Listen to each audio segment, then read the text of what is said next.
the sim, you put it on 50% rain and it will be on 50% rain, whereas in real life, it's never static. Each corner on every lap's a bit different. When you haven't done it on this level before, on this scale, it is still tricky.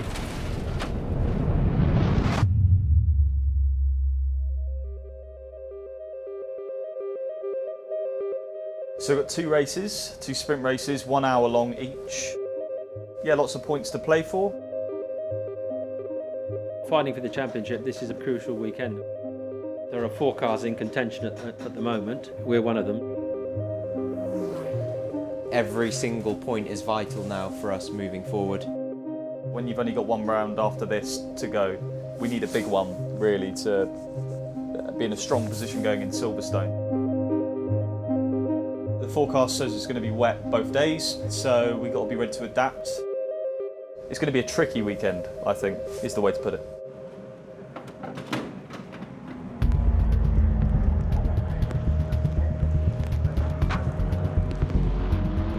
I'm really struggling for traction. I mean, did the car feel like it was a bit jelly in the corners? Towards the end? Yeah.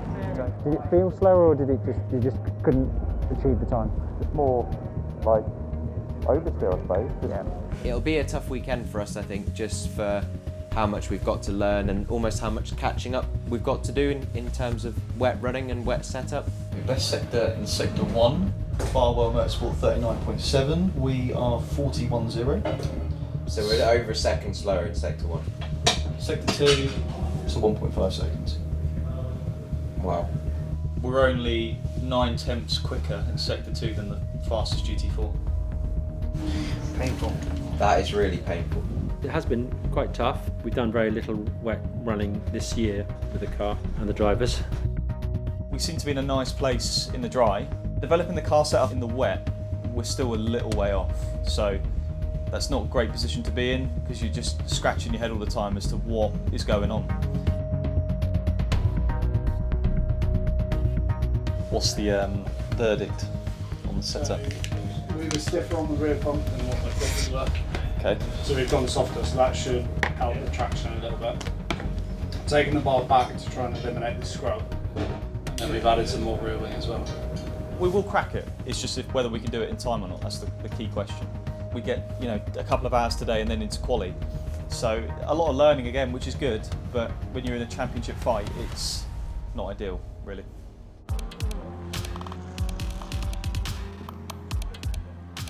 Yeah, I don't know why it doesn't seem to be slowing up. The track definitely gets slow for me.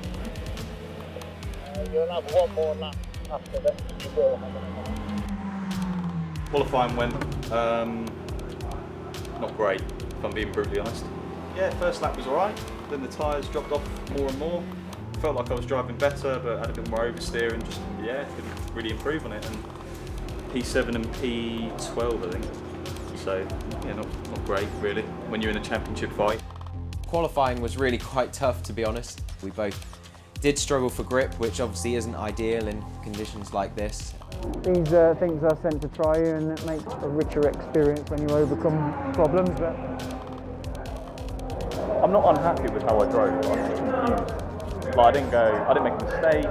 I don't think we're quite where we need to be or want to be yet in terms of the wet setup, but I think come the end of this weekend, we'll get to that level where we need to be. Mate, it's not your fault at all. If the tyre was there, you would have done it. I don't know why this is happening.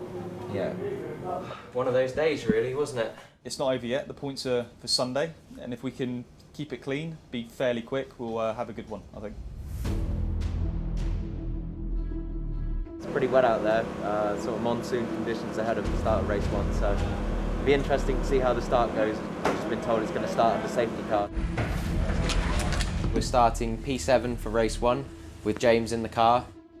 Being in the mid-pack, overtaking, defending, getting your elbows out, it's going to be interesting. I actually can't wait. I mean, when I did karting and sim racing, that's part of what I enjoyed.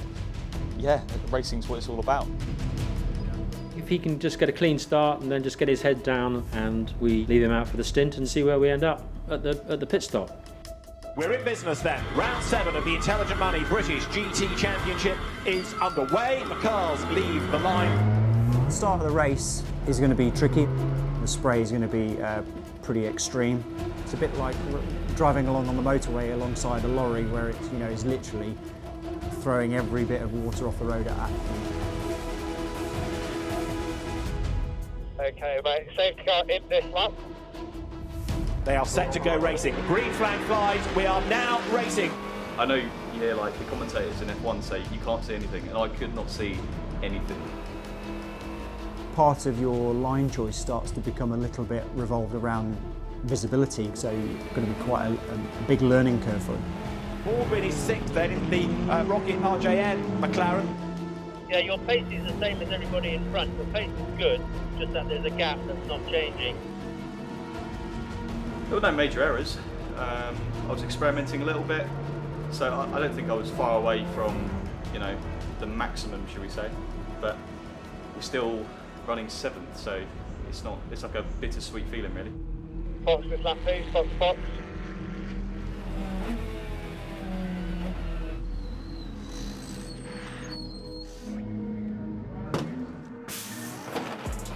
Michael O'Brien just comes out of the pit lane, but he's going to keep the position as he now loses one to Cougar. He might split the Mercedes, though. There, yes, he does.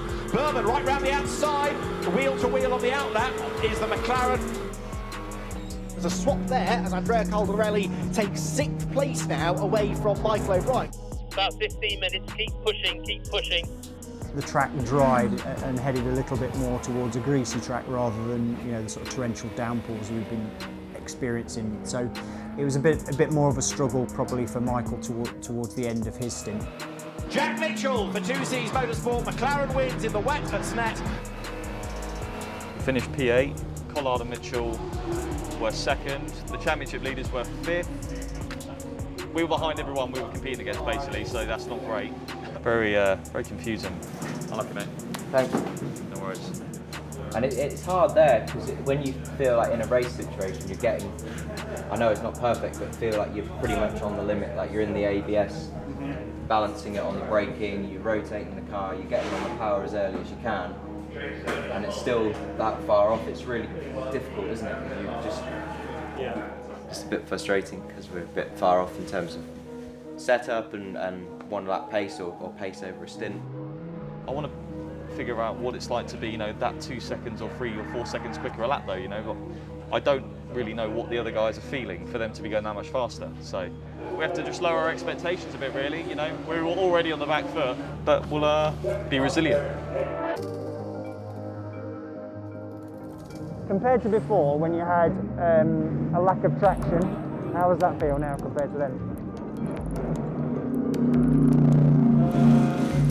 I mean, it's very hard to compare to the conditions, but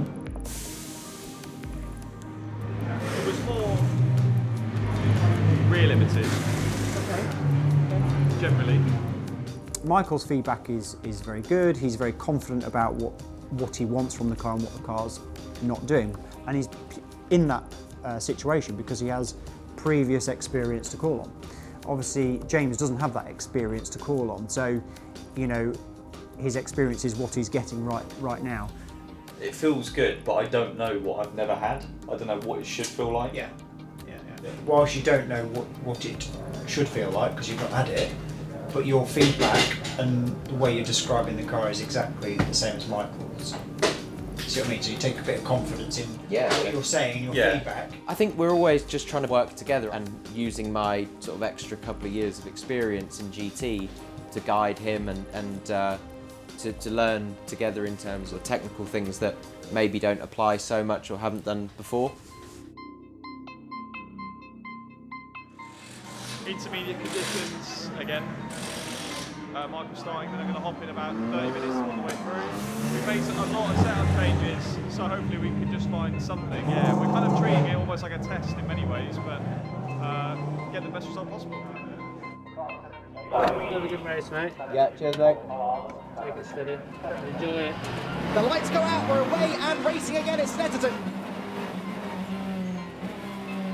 It's so difficult to drive. It's extremely nervous at the rear. Extremely nervous at the rear. 5 seconds off the pace. It's actually worse than race 1, but it is drier than race 1, so... Okay, Michael, your times are looking good now and you're catching the 2 cars in front.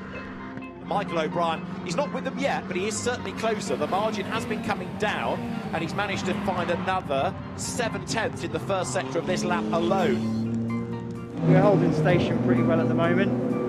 Hopefully we can bring ourselves a little bit more in contention through the stops.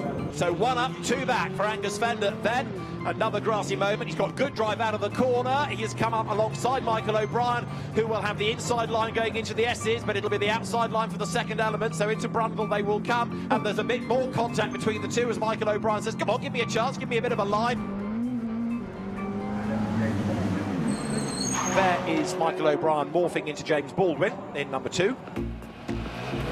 One thing that's hard to adapt to in the wet is probably the fact it's always changing.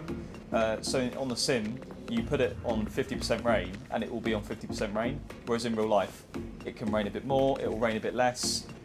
It's never static, so each corner on every lap's a bit different. And I actually like adapting. I think it's one of my big strengths. But when you haven't done it on this level before, on this scale, it is still tricky. So far, so good. The changes that we've made seem to, at the minute, be showing what we were aiming for, which is a car that's better when the track is drying. At the moment, James is currently the quickest car on track, and so we're currently up to P6. Keep this pace up and bring it to the flag. Adam Ballon has brought it over the line to win the penultimate round. And a solid 6th place about to be claimed here by James Baldwin and Michael O'Brien, with some decent points there in 6th. Stint was good. Stint was the best of the weekend. I changed a lot in terms of what I was doing in my driving. So for example, in the second stint then, there was a point where I thought, right, it's dry enough to start braking on the dry line as opposed to the wet line. It found me a big chunk of time. It's all going to stay up here in the memory for when it happens again. We were the fastest McLaren on track at the end, 3rd fastest lap overall. I'm very happy with how the weekend's finished. We feel like we've made some progress in what we've done with the setup, because the pace, our pace relative to the other cars has improved quite a bit. And James was able to close down a few of the gaps. Unfortunately, the gaps were a little bit too big in the end, but it's important to recognise that, you know, sometimes it's very difficult, and no matter how hard you work, it's hard to force that result. The goal now is to go to Silverstone, whatever the conditions, and win. I'm hoping that everything that we've learned as a team on the setup and that they've learned in these conditions will come into play if that last race is wet, which, let's face it, November at Silverstone could very easily be wet. I've still got one more round to learn as much as possible and deliver.